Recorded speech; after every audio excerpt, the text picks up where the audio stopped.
આપણે બજારમાં શાકભાજી જોઈએ છીએ ને, કોઈ વાંસની ટોપલીમાં હોય, કોઈ શણના કોથળામાં, તો કોઈ વળી પ્લાસ્ટિકના કેરેટમાં.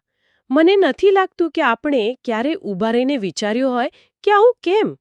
આની પાછળ પણ કોઈ તર્ક હશે.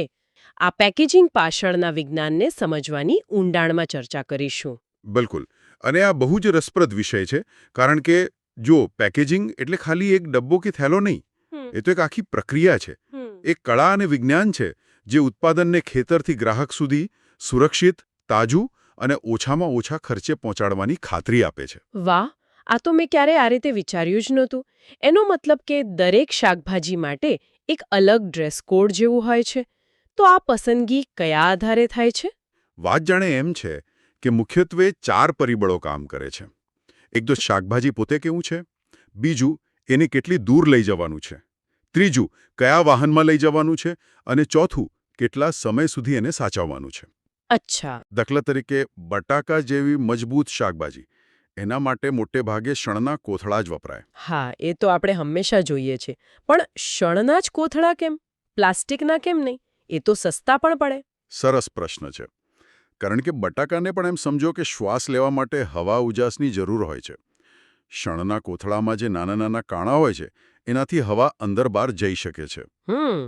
જો તમે એને હવાચુસ્ત પ્લાસ્ટિકમાં બંધ કરી દો તો અંદર ભેજ જમા થાય અને બગડવાનું શરૂ થઈ જાય. અચ્છા. તો જે મજબૂત છે અને જેને હવાની જરૂર છે તેના માટે શણના કોથળા, બરાબર. પણ ટામેટા જેવી નાજુક વસ્તુનું શું? એને કોથળામાં ભરીએ તો ઘરે પહોંચતા ચટણી જ બની જાય ને? એકદમ સાચું. અહીંયા જ આખી રમત બદલાઈ જાય છે. ટમેટા માટે તમારે એવી કોઈ વસ્તુ જોઈએ જેને દબાણ અને આંચકાઓથી રક્ષણ આપે. હા, બિલકુલ. અને અહીંયા જ લાકડાની પેટીઓ અને ખાસ કરીને CFB બોક્સનો ઉપયોગ થાય છે. CFB એ વળી શું છે? CFB એટલે કોરુગેટેડ ફાઇબર બોર્ડ. ઓકે. સાદી ભાષામાં કહીએ તો આપણા જે કાર્ડબોર્ડના બોક્સ આવે છે ને, જેમાં કાગળના અનેક સ્તર હોય. હા, સમજાયું. એની ખાસિયત એ છે કે તે હલકું હોવા છતાં બહુ મજબૂત હોય છે. એ દબાણ સામે ટકી શકે છે અને ભેજને પણ થોડા અંશે શોષી લે છે. આ બધું જ ટમેટાને તાજા અને સુરક્ષિત રાખવા માટે ખૂબ જરૂરી છે. ખરેખર, માત્ર પેકિંગ બદલવાથી આટલો મોટો ફરક પડી શકે? બહુ મોટો ફરક. એક ખેડૂતે મને કહેલું કે માત્ર યોગ્ય CFB બોક્સ વાપરવાથી બજાર સુધી પહોંચતા ટામેટાના બગાડમાં લગભગ 20%નો ઘટાડો થયો. 20%? આ તો સીધો નફા પર અસર કરે. બરાબર. અને આ બધું તો આપણે સ્થાનિક બજારની વાત કરી રહ્યા છીએ. જ્યારે શાકભાજીને નિકાસ કરવાની હોય ત્યારે શું થાય? ઓહ, ત્યાં તો સ્તર જ આખું અલગ હોય છે. એમ? હા. અહીંયા વાત માત્ર શાકભાજીને બચાવવાની નથી, પણ તાપમાન નિયંત્રણ, ભેજનું સ્તર અને મહિનાઓ સુધી ચાલે તેવી દરિયાઈ મુસાફરી માટે તેને તૈયાર કરવાની છે. નિકાસ માટે વપરાતા શિપિંગ કન્ટેનર એ માત્ર મોટા ડબ્બા નથી. એ તો સમજો કે એક ચાલતા ફરતા ઉચ્ચ તકનીકી કોલ્ડ સ્ટોરેજ યુનિટ છે. અદ્ભુત. દરેક પસંદગી પાછળ ઊંડો વૈજ્ઞાનિક અને આર્થિક તર્ક છુપાયેલો છે. બરાબર. આ બતાવે છે કે યોગ્ય પેકેજિંગ એક ખર્ચ નથી, પણ એક રોકાણ છે. તે ખોરાકનો બગાડ ઘટાડે છે, ખેડૂતની આવક વધારે છે અને એ ખાતરી કરે છે કે આપણા સુધી સારી ગુણવત્તાવાળો ખોરાક પહોંચે. ચાલો આજે એક મજેદાર સવાલનો જવાબ શોધીએ. આપણા ઘરે જે શાકભાજી આવે છે એ ખેતરથી અહીં સુધી પહોંચવામાં શું શું જુએ છે? આજે આપણે સમજો કે એક ટમેટાની વાર્તા સાંભળીએ. એક એવું ટમેટું જે ખેતરમાં તો એકદમ તાજું અને લાલ ચટક હતું, પણ આપણા સુધી પહોંચતા પહોંચતા એની શું હાલત થાય છે? કારણ કે એની આખી સફર એ આમ જુઓ તો સમય અને વિજ્ઞાન સામેની એક દોડ છે. અને જ આ દોડમાં ઘણા શાકભાજી હારી જાય છે, એ પણ હકીકત છે. ભારતમાં લગભગ 40% જેટલા ફળ અને શાકભાજી ગ્રાહક સુધી પહોંચતા પહેલા જ ખરાબ થઈ જાય છે. 40%? હા, 40%. આ કરોડો રૂપિયાનું નુકસાન છે. અને એ સીધું ખેડૂત અને ગ્રાહકના ખિસ્સા પર પડે છે. 40% તો બહુ મોટો આંકડો કહેવાય. તો આ સફરમાં એવું તો શું થાય છે કે આટલું બધું નુકસાન? આપણે પરંપરાગત રીતે જોઈએ તો શાકભાજીને પેલી રિક્ષા, બળદગાડા કે ટ્રકમાં બસ કોથળામાં કે ઢગલો કરીને ભરી દેવામાં આવે છે. બરાબર. અને અહીંથી જ મતલબ સમસ્યા શરૂ થાય છે. તો સ્પષ્ટપણે કહે છે કે જ્યારે શાકભાજીને આ રીતે ઢગલો કરીને ભરવામાં આવે ત્યારે અનેક મુશ્કેલી ઊભી થાય છે. વાહનના કંપનથી તે એકબીજા સાથે અથડાય છે, છોલાઈ જાય છે, દબાઈ જાય છે. ઓ એટલે એને નુકસાન પહોંચે છે. હા, અને બેદરકારીથી થતી ચડઉતાર. અને સૌથી મોટો દુશ્મન છે ગરમી. ખુલ્લા વાહનમાં ઊંચું તાપમાન શાકભાજીને ઝડપથી બગાડે છે. એટલે કે જૂની પદ્ધતિઓમાં તો શાકભાજીનું નુકસાન થવું નક્કી જ છે. મને તો નવાઈ લાગે છે કે આપણી થાળી સુધી કંઈ સહી સલામત પહોંચે પણ છે. તો દેખીતી રીતે અને સુધારવાના રસ્તાઓ પણ હશે. આધુનિક ઉપાયો વિશે સ્ત્રોતો શું કહે છે? હા, હવે પરિસ્થિતિ બદલાઈ રહી છે. ઉત્પાદકો હવે રેફ્રિજરેટર વેન એટલે કે કોલ્ડ ટ્રાન્સપોર્ટનો ઉપયોગ કરી રહ્યા છે. ઓકે.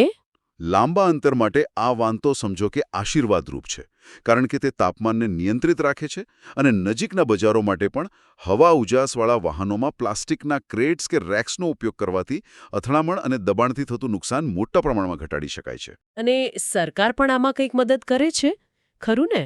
બિલકુલ. સરકાર પણ કોલ્ડ ટ્રાન્સપોર્ટ સુવિધાઓ માટે સહાય પૂરી પાડી રહી છે. પણ એક મિનિટ, આ રેફ્રિજરેટર વાનનો ખર્ચ સામાન્ય ખેડૂતને પોસાય? કારણ કે આ બધું સાંભળવામાં બહુ આધુનિક અને મોંઘું લાગે છે. સ્ત્રોતોમાં આના અર્થશાસ્ત્ર વિશે શું કહ્યું છે? બહુ સારો પ્રશ્ન છે. જુઓ, શરૂઆતમાં ખર્ચ વધુ લાગે, પણ લાંબા ગાળે તે ફાયદાકારક છે. જ્યારે પેલું 40% બગાડ અટકીને માની લો કે 10% પર આવી જાય. તો ખેડૂતને તો ફાયદો જ થવાનો. બરાબર. તો ખેડૂતને જે વધારાની આવક થાય છે તે આ ખર્ચને સરભર કરી દે છે. અને સરકારી સહાય પણ મદદરૂપ થાય છે. વળી, દરેક ખેડૂતે વાન ખરીદવી જરૂરી નથી. સહકારી મંડળીઓ કે ખાનગી કંપનીઓ આ સેવા પૂરી પાડે છે. સારું, એટલે પરિવહન તો સુધારી લીધું. પણ પછી શું? જો શાકભાજીને ગોડાઉનમાં જ ખોટી રીતે રાખવામાં આવે તો બધી મહેનત પાણીમાં.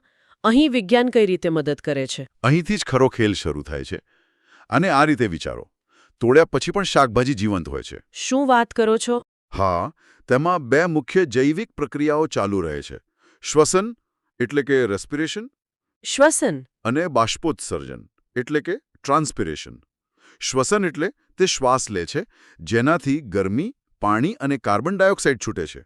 અને બાષ્પોત્સર્જનથી તેમાંથી પાણી ઓછું થાય છે અને તે ચીમડાઈ જાય છે. એક મિનિટ, એટલે તમે એમ કહેજો કે આપણે જેને બગડી ગયું કહીએ છીએ એ ખરેખર તો શાકભાજીની પોતાની જ જૈવિક પ્રક્રિયાનું પરિણામ છે. આ તો ખરેખર રસપ્રદ છે. બિલકુલ. તમે 100 કિલો પાલકને ગરમ ટ્રકમાં કે ગોડાઉનમાં ભરી દો, તો થોડા કલાકોમાં શ્વસનને કારણે તેનું તાપમાન એટલું વધી જશે કે તે અંદરથી જ આમ સમજો કે રસોઈ થવા માંડશે.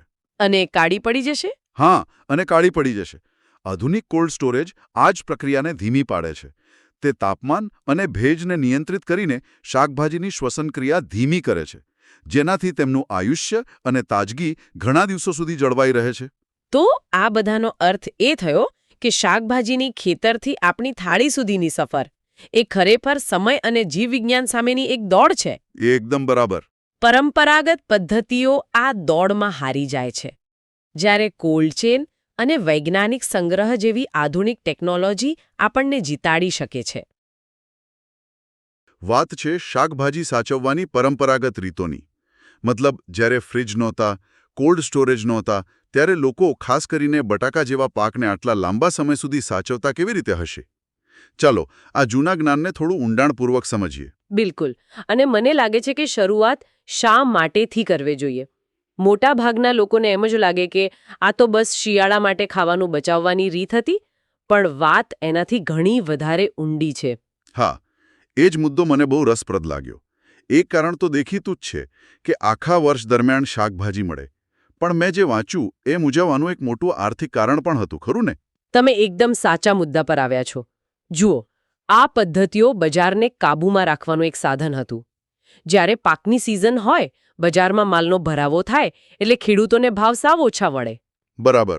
પણ જો એ પાકનો સંગ્રહ કરી શકે તો એને સિઝન પછી ઊંચા ભાવે વેચી શકતા. એટલે આ એક પ્રકારની કુદરતી માંગ પુરવઠાની વ્યવસ્થા હતી. હા, અને ત્રીજું, કદાચ સૌથી મહત્વનું કારણ, આવતા વર્ષની ખેતી માટે સારામાં સારું બિયારણ સાચવી રાખવાનું. એટલે આ માત્ર ખોરાકની જ નહીં, પણ ભવિષ્યની ખેતી અને આર્થિક સુરક્ષાની પણ વાત હતી. અને આ બધા પાછળનું વિજ્ઞાન શું હતું? મતલબ, વીજળી વગર તાપમાન કઈ રીતે કાબૂમાં રાખતા? સિદ્ધાંત એકદમ સરળ હતો. પાકની જે જૈવિક પ્રવૃત્તિ હોય એને ધીમી પાડી દેવાની. કોઈપણ શાકભાજી એને તોડ્યા પછી પણ જીવંત જ હોય છે. એ શ્વાસ લે, ઊર્જા વાપરે અને ધીમે ધીમે બગડે. જો તમે તાપમાન નીચું લાવી શકો અને ભેજને કાબૂમાં રાખી શકો તો આખી પ્રક્રિયા એકદમ ધીમી પડી જાય છે. બરાબર. તો ચાલો હવે એ જાણીએ કે તેઓ આ કરતા કેવી રીતે હતા. મેં એક સાવ સાદી રીત વિશે વાંચ્યું છે જેમાં ખાલી રેતી વપરાતી. શું એ સાચું છે કે તેઓ બટાકાને બસ રેતીમાં દાટી દેતા હતા? હા, અને આ જેટલું સરળ લાગે છે ને તેટલું જ અસરકારક છે. રેતી કુદરતી ઇન્સ્યુલેટર છે. તે દિવસ-રાતના તાપમાનના ફેરફારથી પાકને બચાવે છે. અચ્છા. એ ભેજને જાળવી રાખે છે, પણ સાથે એટલી જગ્યા પણ આપે છે કે પાક શ્વાસ લઈ શકે. રેતીવાળી વાત તો સમજાઈ, પણ એ નાના જથ્થા માટે બરાબર. પણ જો કોઈ ખેડૂત પાસે આખા ખેતરનો પાક હોય તો શું એ લોકો આખો રેતીનો પહાડ બનાવતા?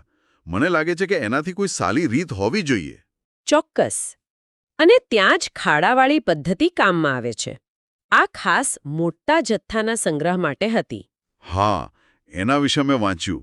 ખેતરની સીમમાં કોઈ ઊંચી જગ્યા પર મોટો ખાડો ખોદવાનો, પછી એમાં ઘાસ પાથરીને બટાકા, પછી ફરી ઘાસ અને ઉપર માટી. પણ સાચું કહું તો આ થોડું જોખમી નથી લાગતું? મારા મનમાં તો પહેલો વિચાર એ જ આવે કે આટલા વજનથી બટાકા દબાઈને સડી ન જાય. આ તો શાકભાજી સાચવવાને બદલે ખાતર બનાવવાની રીત જેવી લાગે છે. તમારો સવાલ બિલકુલ સાચો છે. અને એનો જવાબ જ આ પદ્ધતિની બુદ્ધિ બતાવે છે. 2 મુખ્ય બાબતો હતી. પહેલું, જગ્યા ઊંચી પસંદ કરવાની જેથી વરસાદનું પાણી અંદર ન જાય. ઠીક છે. અને બીજું, જે તમારા સવાલનો જવાબ છે, વેન્ટિલેશન. વેન્ટિલેશન? બંધ ખાડામાં વળી વેન્ટિલેશન ક્યાંથી? એ જ તો વાત છે. તેઓ ખાડાને સંપૂર્ણપણે માટીથી બંધ નહોતા કરતા. સૌથી ઉપર માટીના પડની વચ્ચે. એક મિનિટ. એટલે આખું સીલ નહોતા કરતા? ના, બિલકુલ નહીં. તેઓ ઘાસનો એક પૂળો કે નાની નળી જેવી રચના બહાર રાખતા, જે એક ચીમનીની જેમ કામ કરતું. વાહ! એટલે કે તે માત્ર એક ખાડો નહોતો, તે એક જીવંત શ્વાસ લેતી ઇકોસિસ્ટમ હતી. અંદર રહેલો પાક શ્વાસ લે, ગરમી અને કાર્બન ડાયોક્સાઇડ છોડે, અને પેલું ઘાસનું વેન્ટિલેશન એ ગરમ હવાને બહાર કાઢતું. ખરેખર આ તો અકલ્પનીય છે. એટલે એ બટાકાને દાટવાની નહીં, પણ એક કુદરતી માઇક્રોક્લાઇમેટ બનાવવાની રીત હતી. આ નાનકડી વેન્ટિલેશનની વાત તો આખી ગેમ જ બદલી નાખે છે. મને તો એમ જ હતું કે બસ માટી નાખીને બંધ કરી દેતા હશે. બરાબર. આજે આપણે જે કામ સેન્સરથી કરીએ છીએ એ લોકો જીવવિજ્ઞાન અને હવાના પ્રવાહની સમજથી કરતા હતા. તો આ બધી ચર્ચાનો સાર એ છે કે આ પદ્ધતિઓ કોઈ કામચલાઉ જુગાડ નહોતી. આ તો વર્ષોના અનુભવ પર આધારિત એકદમ વિચારપૂર્વકની બાયોએન્જિનિયરિંગ સિસ્ટમ હતી. ચોક્કસ. આજના સમયમાં જુઓ, આપણી પાસે કોલ્ડ સ્ટોરેજ છે, પણ એમાં કેટલી બધી ઊર્જા વપરાય છે, ખર્ચાળ પણ છે. એ તો છે જ. હું એમ નથી કહેતી કે આપણે બધાએ ખાડા ખોદવા માંડવું જોઈએ, પણ આ પદ્ધતિઓ પાછળના જે મૂળભૂત સિદ્ધાંતો છે, કુદરતી ઇન્સ્યુલેશન, નિષ્ક્રિય વેન્ટિલેશન, જીવવિજ્ઞાન સાથે કામ કરવું, શું આપણે આ સિદ્ધાંતોનો ઉપયોગ કરીને નાના ખેડૂતો માટે આધુનિક, ઓછા ખર્ચે, ટકાઉ ઉકેલો બનાવી શકીએ? શું આપણે આપણા જ ભૂતકાળમાંથી કોઈ તેજસ્વી વિચારને નજરઅંદાજ તો નથી કરી રહ્યા? આપણે જે ફળો અને શાકભાજી બજારમાંથી લાવીએ છીએ એ આપણા સુધી પહોંચતા પહેલા અઠવાડિયાઓ કે મહિનાઓ સુધી તાજા કેવી રીતે રહે છે? આજે આપણે આ જ વિષયની ઊંડાણમાં જઈશું. આપણો હેતુ છે ને એ 4 મુખ્ય પદ્ધતિઓ સમજવાનો છે. આપણે સાવ પાયાની અને પ્રકૃતિ આધારિત પદ્ધતિઓથી શરૂ કરીશું અને પછી છેક એવા હાઈટેક વિજ્ઞાન સુધી જઈશું જ્યાં આખા વાતાવરણને જ નિયંત્રિત કરવામાં આવે છે. ચાલો શરૂ કરીએ. અને અહીં રસપ્રદ વાત એ છે ને કે આ દરેક પદ્ધતિ પાછળ એક ચોક્કસ વિજ્ઞાન છે. તે માત્ર કોઈ વસ્તુને ઠંડી કરવા વિશે નથી, પણ તેને યોગ્ય રીતે લાંબા સમય સુધી તાજી રાખવા માટે કેવી રીતે ઠંડુ કરવું એના વિશે છે. બરાબર. તો ચાલો સૌથી સરળ પદ્ધતિથી શરૂઆત કરીએ. બાષ્પશીલ ઠંડક. આ નામ પરથી તો એકદમ કુદરતી લાગે છે. બિલકુલ. આ તો જુઓ, મૂળભૂત રીતે કુદરતી એર કન્ડિશનર જેવું છે. જે રીતે આપણને પરસેવો વળે અને પવન વાય ત્યારે ઠંડક લાગે, બસ એ જ સિદ્ધાંત અહીં કામ કરે છે. જ્યારે સૂકી હવા પાણીના સંપર્કમાં આવે એટલે તે પાણીનું બાષ્પીભવન કરે છે અને પોતાની ગરમી ગુમાવે છે, જેનાથી તે ઠંડી થઈ જાય છે.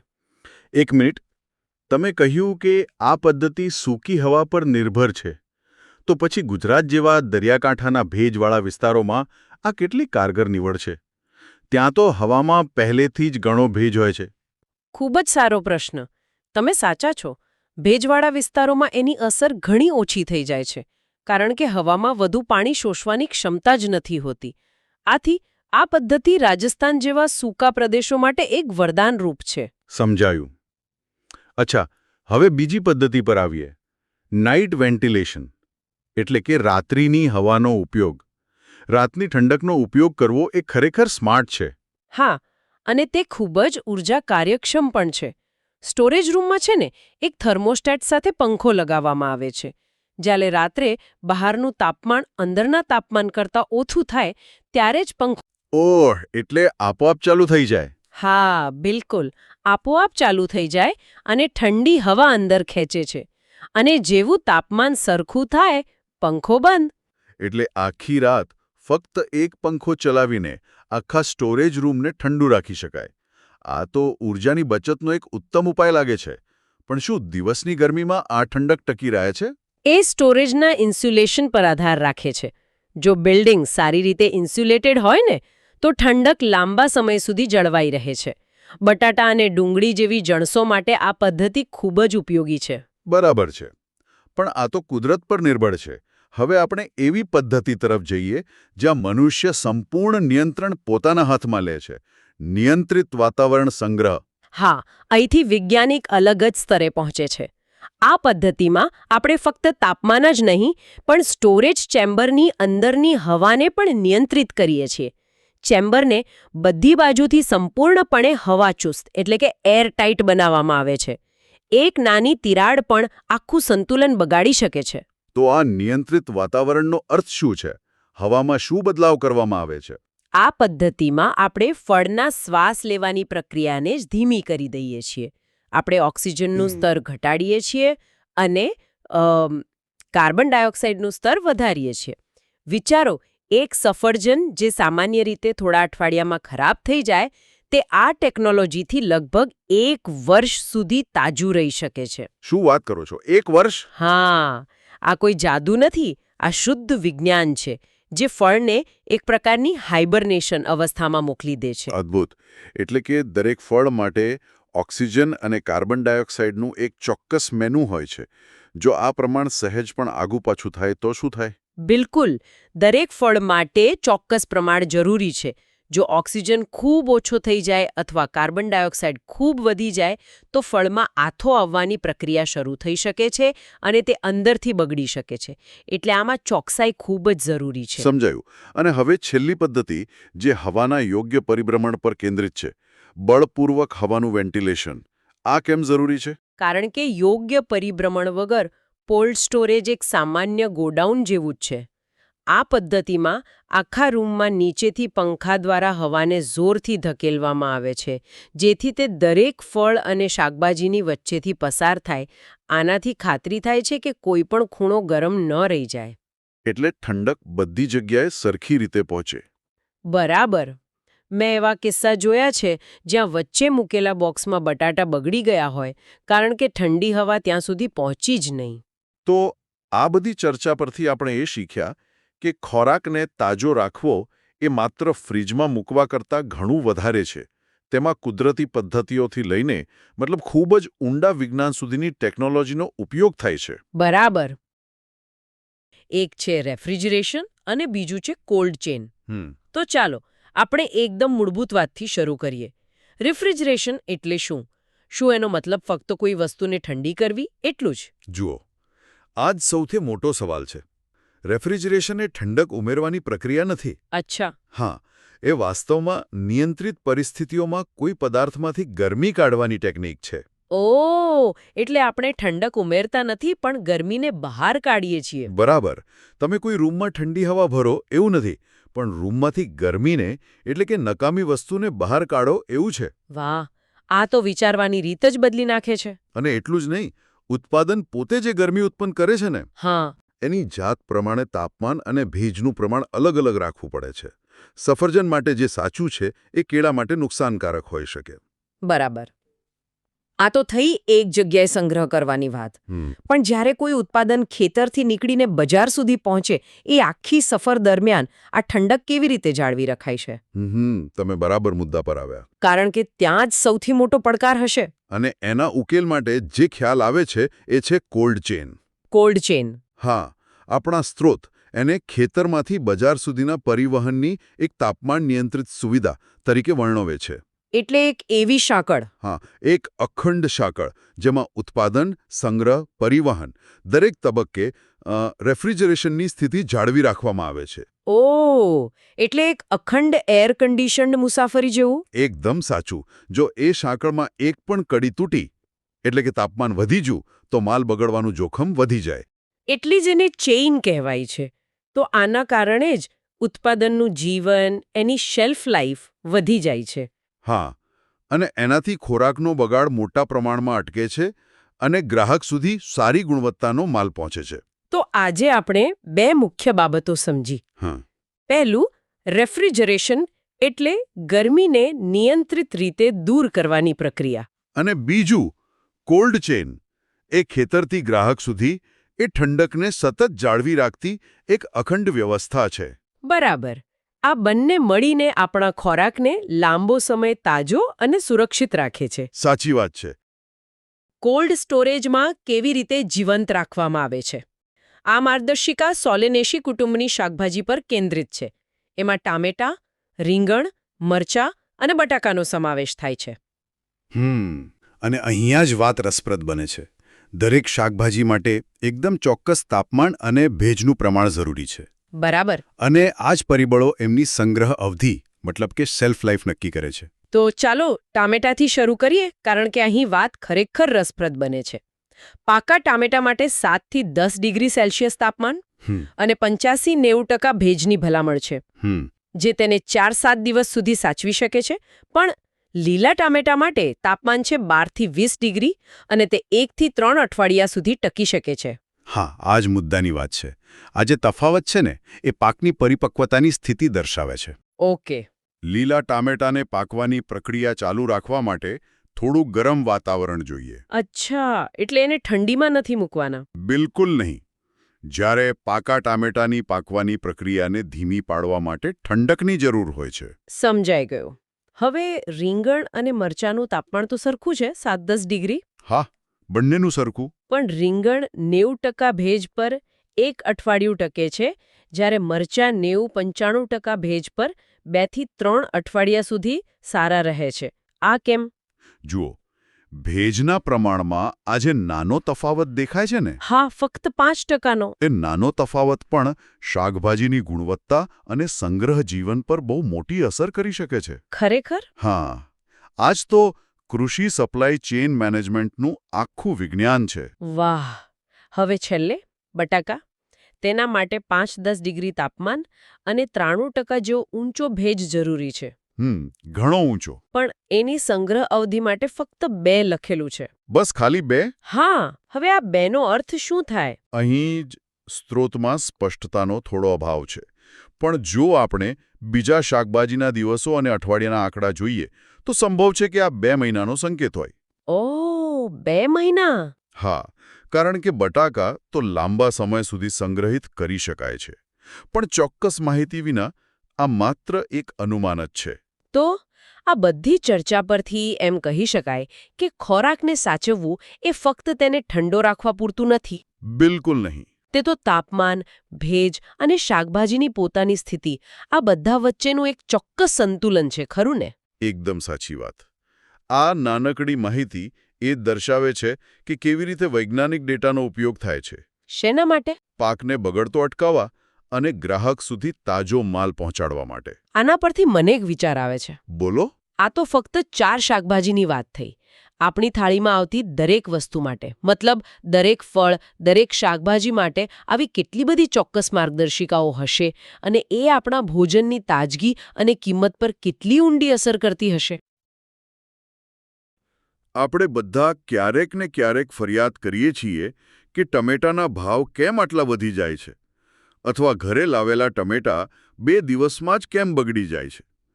આપણી પાસે ટમેટા પોસ્ટ હાર્વેસ્ટ મેનેજમેન્ટ અને સ્ટોરેજ ગાઈડલાઇન્સમાંથી કેટલાક મુદ્દા છે. બિલકુલ. અને આ કોઈ સામાન્ય સફર નથી. આ તો આમ જુઓ તો સમય સાથેની એક દોડ છે. જે ક્ષણે ટમેટાને છોડ પરથી તોડવામાં આવે, બસ એ જ ક્ષણથી એને બગડતું અટકાવવાની પ્રક્રિયા શરૂ થઈ જાય. આપણો હેતુ એ સમજવાનો છે કે આમાં વિજ્ઞાન અને ખેડૂતની કોઠાસૂઝ, મતલબ બંને કેવી રીતે સાથે કામ કરે છે. સમય સાથેની સ્પર્ધા આ સાંભળવામાં જ રસપ્રદ લાગે છે. તો ચાલો શરૂઆત કરીએ. જેવું ટમેટું તૂટ્યું, તરત જ પહેલું અને સૌથી જરૂરી પગલું કયું? સૌથી પહેલું અને સૌથી અગત્યનું કામ છે એને ઠંડુ પાડવાનું. જો ટમેટા તોડ્યા પછી પણ એક જીવંત વસ્તુ છે. એ શ્વાસ લે છે, ગરમી છોડે છે, અને આ જ કારણે એ ઝડપથી પાકે છે અને બગડવા લાગે છે. એને તરત જ ઠંડુ કરવાથી આ આખી પ્રક્રિયા, મતલબ એની ઉંમર વધવાની સ્પીડ ધીમી પડી જાય છે. અચ્છા, એટલે એને લાંબો સમય ટકાવી રાખવા માટે ઠંડકમાં રાખવું જરૂરી છે. આ માર્ગદર્શિકા કોઈ ખાસ તાપમાન સૂચવે છે? હા, એમાં સ્પષ્ટ લખ્યું છે કે જે લીલા પાકા ટમેટા હોય એના માટે 12-13 ડિગ્રી સેલ્સિયસનું તાપમાન શ્રેષ્ઠ છે. આ એકદમ પરફેક્ટ તાપમાન છે. જો આનાથી વધુ ઠંડુ કરો તો ટમેટાને ચિલિંગ ઇન્જરી થઈ શકે, એટલે અંદરથી ખરાબ થઈ શકે. અને ગરમ હોય તો ખબર જ છે, ઝડપથી પાકી જાય છે. સાથે જ એને ખાસ પ્રકારની 100 ગેજની પોલિથીનની થેલીઓમાં રાખવાનું પણ સૂચન છે. એ ભેજ જાળવી રાખે છે. પણ અહીં એક મોટો પડકાર સામે આવે છે. આપણે જાણીએ છીએ કે ભારતમાં દરેક નાના ખેડૂત પાસે મોંઘા કોલ્ડ સ્ટોરેજની સુવિધા નથી હોતી. તો પછી એક સામાન્ય ખેડૂત શું કરે? પોતાના ટામેટાને કેવી રીતે બચાવે? તમે બરાબર મુદ્દા પર આવ્યા. અને આ જ સમસ્યાનો જવાબ આ સ્ત્રોતમાં આપેલી એક અદ્ભુત, આમ કહીએ તો એક દેશી ટેકનિકમાં છુપાયેલો છે. એનું નામ છે ઝીરો એનર્જી કૂલ ચેમ્બર. એક મિનિટ. ઝીરો એનર્જી, વીજળી વગર ઠંડક, આ તો કોઈ જાદુ જેવું લાગે છે. આની પાછળનું વિજ્ઞાન શું છે? કેવી રીતે કામ કરે છે? આનો સિદ્ધાંત આપણા દેશી માટલા જેવો જ છે, સાવ સાદો. જેમ માટલાની ભીની સપાટી પરથી પાણીનું બાષ્પીભવન થાય અને અંદરનું પાણી ઠંડુ રહે, બસ એ જ રીતે આ ચેમ્બર પણ વીજળી વગર માત્ર બાષ્પીભવનની કુદરતી પ્રક્રિયાથી અંદરનું વાતાવરણ ઠંડુ અને ભેજવાળું રાખે છે. એનાથી તાપમાન 10-15 ડિગ્રી જેટલું ઘટી જાય છે અને હવામાં ભેજ, જેને આપણે RH કહીએ છીએ, એ 90% સુધી વધી જાય છે. વાહ! આ ખરેખર એક અદ્ભુત જુગાડ છે. પણ આનાથી ખેડૂતને કેટલો ફાયદો થાય? મતલબ કેટલા દિવસ વધુ ટકે ટામેટા? સ્ત્રોત કહે છે કે ઉનાળામાં પણ આ ચેમ્બર ટમેટાની આવરદા 4 થી 5 દિવસ સુધી વધારી શકે છે. અને સૌથી મોટો ફાયદો એ છે કે ટમેટાનું વજન નથી ઘટતું, કારણ કે સુકાતા નથી. 4-5 દિવસ? સામાન્ય રીતે આપણને આ સમય નાનો લાગે, પણ ખેડૂત માટે તો એનો અર્થ એ થયો કે ખેડૂતને મજબૂરીમાં ઓછા ભાવે માલ નથી વેચવો પડતો. બરાબર. તો ચાલો, હવે ટામેટા બગડવાથી બચી ગયા. પણ શું બધા બચેલા ટામેટાની કિંમત સરખી મળે? મને લાગે છે કે અહીંથી જ બજારનું અસલી ગણિત શરૂ થતું હશે, ખરું ને? એકદમ સાચું. અહીંથી વાર્તાનો બીજો ભાગ શરૂ થાય છે. ગ્રેડિંગનું ગણિત. મોટા શહેરી બજારોમાં સારો ભાવ મેળવવા માટે ટામેટાનું વર્ગીકરણ કરવું ખૂબ જરૂરી છે. સ્ત્રોત મુજબ આકાર, કદ અને રંગની સમાનતાના આધારે ટામેટાને અલગ અલગ જૂથમાં વહેંચવામાં આવે છે. એટલે પેલું જે આપણે શાકવાળાને કહીએ છીએ કે ભાઈ સારા ટમેટા આપજો, એની પાછળ તો આખું વિજ્ઞાન કામ કરતું હોય છે. હા, કંઈક એવું જ સમજી લો. ભારતીય માનક બ્યુરોએ તો 4 ગ્રેડ પણ નક્કી કર્યા છે: સુપર એ, સુપર, ફેન્સી અને કમર્શિયલ. જે ટામેટા દેખાવમાં એક સરખા હોય, મજબૂત હોય, ડાઘ વગરના હોય, એનો ભાવ સૌથી સારો મળે છે. પણ આ માર્ગદર્શિકામાં એ પણ લખ્યું છે કે સ્થાનિક બજારોમાં ગ્રેડિંગની આ પ્રથા બહુ સામાન્ય નથી. તો પછી આ સુપર એ અને ફેન્સી જેવા ગ્રેડનો ફાયદો કોને મળે છે? શું આનો અર્થ એ કે મોટા શહેરોના ગ્રાહકોને જ સારા ટામેટા મળે છે?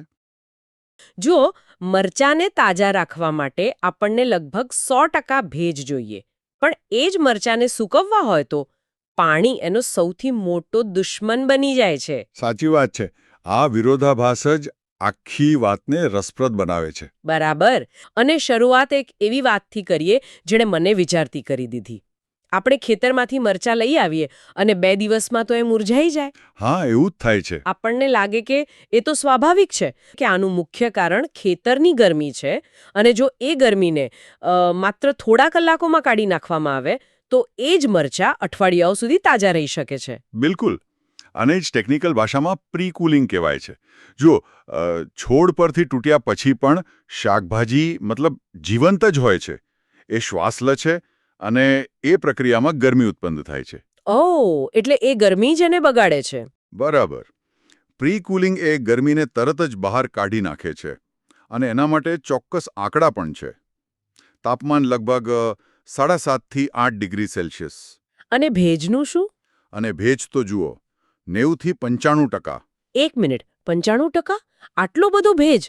મને તો એમ કે ભેજથી વસ્તુઓ બગડી જાય. હા, પણ અહીં એ ભેજ મરચાને સુકાઈ જતા અટકાવે છે.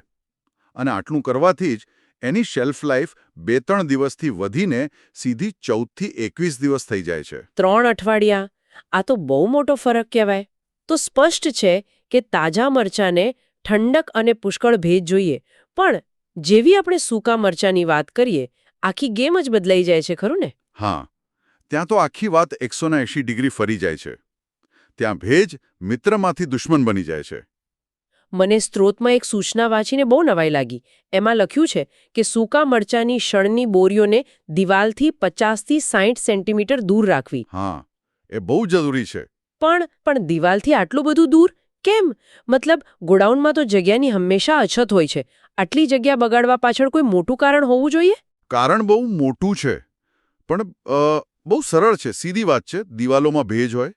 જો બોરી દિવાલને અડશે તો એ ભેજ સીધો મરચામાં જશે. બરાબર. અને બીજું, ચારે બાજુથી હવા ફરી શકે, એર સર્ક્યુલેશન થાય, એ માટે પણ જગ્યા જોઈએ. આ 2 જ કારણો છે, પણ એ મરચાને ફૂગથી બચાવવા માટે પૂરતા છે. અરે, આ સાંભળીને મને મારા દાદીમાં યાદ આવી ગયા. એ હંમેશા સૂકા મરચાંની બોરીને દિવાલથી દૂર ખાટલા નીચે રાખતા. અમને તો એમ કે છુપાવવા માટે હશે. ના ના, એ તો ભેજથી બચાવવાની દેશી પદ્ધતિ હતી. સાચી વાત છે. હવે પેકેજિંગ પર આવીએ. અહીં મને લાગે છે કે આપણામાંથી મોટા ભાગના લોકો ભૂલ કરે છે. મને પણ એમ જ હતું કે મરચાના પાવડર માટે કાચની બરણી સૌથી સારી, પણ સ્ત્રોત તો કંઈક અલગ જ કહે છે. હા, અને આનું કારણ પણ સમજવા જેવું છે. આપણને લાગે કે કાચ સલામત છે, પણ મરચાના પાવડર માટે એ કાચના ઘર જેવું છે. એટલે પ્રકાશ, સૂર્યપ્રકાશ સીધો અંદર આવે અને પાવડરનો જે લાલ રંગ હોય છે એને ઉડાવી દે છે. જ્યારે પોલિથીન બેગ એક અંધારા ઓરડા જેવું કામ કરે છે. એ પ્રકાશ અને ભેજ બંનેથી બચાવે છે. ઓકે. એટલે મરચાનો રંગ અને એની તીખાશ બંને લાંબા સમય સુધી સચવાઈ રહે છે. પણ આપણે તો હંમેશા એવું સાંભળ્યું છે ને કે ખોરાક માટે પ્લાસ્ટિક કરતાં કાચ વધુ સારો અને સલામત વિકલ્પ છે. તો અહીંયા આ નિયમ કેમ બદલાઈ ગયો? તમારો સવાલ એકદમ સાચો છે. અને એ વાત ખોટી પણ નથી. પણ અહીંયા વાત છે એક નાજુક સંતુલનની. મરચાના પાવડર જેવા ઉત્પાદન માટે, જેનો રંગ અને સુગંધ પ્રકાશથી બગડી જાય છે, એના માટે પ્રકાશ અભેદ્ય પેકેજિંગ વધુ જરૂરી છે. બરાબર છે. જેમ કે લાલ શિમલા મિર્ચને સૂકવતી વખતે ભેજનું પ્રમાણ બરાબર 10% પર રાખવું પડે. જો એનાથી થોડું પણ વધારે હોય તો ફૂગ લાગી જાય અને ઓછું હોય તો રંગ ફીકો પડી જાય. એટલે બહુ જ ચોક્કસાઈ રાખવી પડે. હા, એટલે જ હવે યાંત્રિક સૂકવણી પદ્ધતિઓ વધુ વપરાય છે. તો મતલબ આજની ચર્ચાનો સાર એ છે કે મરચાને સાચવવાની કોઈ એક રીત નથી.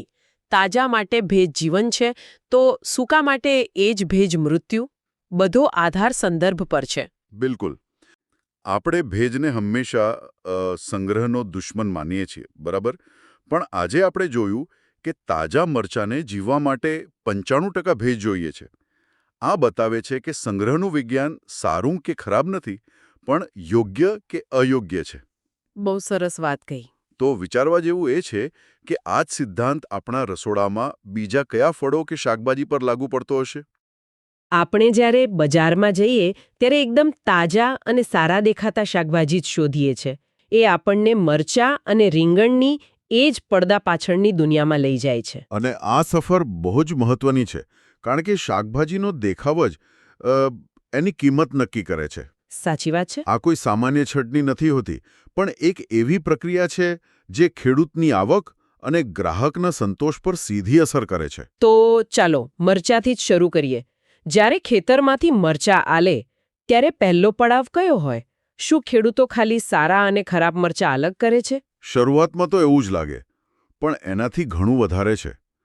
પહેલું પગલું છે દેખાવ. દેખાવ એટલે? મતલબ કે એકદમ ચમકદાર લાલ રંગ, એક સરખો આકાર અને એના પર કોઈ ડાઘ કે કરચલી ન હોવી જોઈએ. અચ્છા.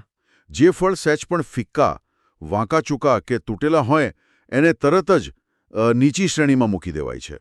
ઓકે, આ તો સમજાયો. એટલે જ કદાચ સુપરમાર્કેટમાં બધા મરચાં લગભગ એકસરખા જ દેખાય છે. બિલકુલ. પણ શું દેખાવ સિવાય પણ કોઈ માપદંડ હોય છે? કારણ કે મરચાંની અસલી ઓળખ તો એની તીખાશ છે ને? તમે એકદમ સાચો મુદ્દો પકડ્યો. અહીંયા જ વાત રસપ્રદ બને છે. નિષ્ણાતો ફળની ચામડીની જાડાઈ, બીજનું પ્રમાણ અને એની કઠિનતા પણ તપાસે છે. ઓહ! અને હા, તીખાશનું સ્તર તો સૌથી મોટો માપદંડ છે. તો આ બધાના આધારે કોઈ ચોક્કસ ગ્રેડ હોય છે? હા, સ્રોતમાં 2 મુખ્ય ગ્રેડનો ઉલ્લેખ છે: વિશેષ અને વિશિષ્ટ.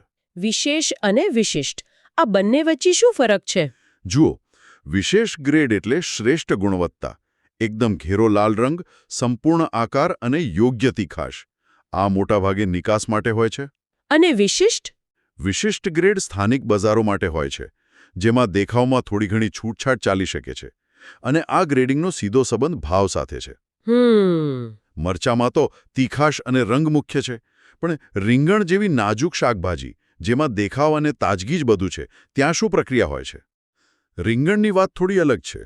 અહીંયા પ્રક્રિયા સ્વચ્છતાથી શરૂ થાય છે. સ્વચ્છતાથી? હા, લણણી પછી તરત જ રીંગણને ફુવારાના પાણીથી ધોવામાં આવે છે, જેથી એના પરની ધૂળ અને માટી નીકળી જાય. એક મિનિટ, પણ રીંગણને ધોવામાં આવે છે? મને એમ હતું કે પાણીથી શાકભાજી જલ્દી બગડી જાય. એનાથી કોઈ નુકસાન નહીં? સારો સવાલ છે. અને હા, જો એને ભીના જ પેક કરી દેવામાં આવે તો બગડી શકે છે. તો પછી? એટલે જ ધોયા પછી એને કાળજીપૂર્વક સૂકવવામાં આવે છે. અને પછી નરમ કપડાથી લપેટીને પ્લાસ્ટિકની ટ્રેમાં ગોઠવવામાં આવે છે, જેથી એને જરા પણ ઈજા ન પહોંચે. વાહ! મેં એક ખેડૂતને જોયા હતા, એ તો તૂટેલી દાંડીવાળા રીંગણને પણ અલગ કરી દેતા હતા. એમનું કહેવું હતું કે બજારમાં દાંડીની લંબાઈ પણ ગ્રાહકને આકર્ષે છે. ખરેખર? આ તો ખૂબ જ ઝીણવટભર્યું કામ કહેવાય. તો પછી એનું વર્ગીકરણ કેવી રીતે થાય? રીંગણ માટે તો ભારતીય માનક બ્યુરોએ 3 ગ્રેડ નક્કી કર્યા છે. અચ્છા, કયા કયા? સુપર, ફેન્સી અને કમર્શિયલ. સુપર ગ્રેડ એટલે એકદમ ચમકદાર જાંબલી રંગ, લીલી અને તાજી દાંડી અને કોઈપણ જાતના ડાઘ વગરનું ફળ. અને ફેન્સી અને કમર્શિયલ? ફેન્સી ગ્રેડમાં થોડી છૂટછાટ હોય છે, અને કમર્શિયલ ગ્રેડ મુખ્યત્વે સ્થાનિક બજારમાં જાય છે, જ્યાં કદાચ દેખાવ કરતાં કિંમત વધુ મહત્વની હોય. તો મતલબ કે આખી વાતનો સાર એ જ છે કે ખેતરથી આપણી થાળી સુધી પહોંચતી દરેક શાકભાજી એ કડક ગુણવત્તા પરીક્ષામાંથી પસાર થાય છે. બિલકુલ. આ માત્ર દેખાવની વાત નથી, એની પાછળ આખું વિજ્ઞાન અને અર્થશાસ્ત્ર જોડાયેલું છે. સાચી વાત છે. સુપર ગ્રેડના રીંગણને કમર્શિયલ કરતાં બમણો ભાવ પણ મળી શકે છે.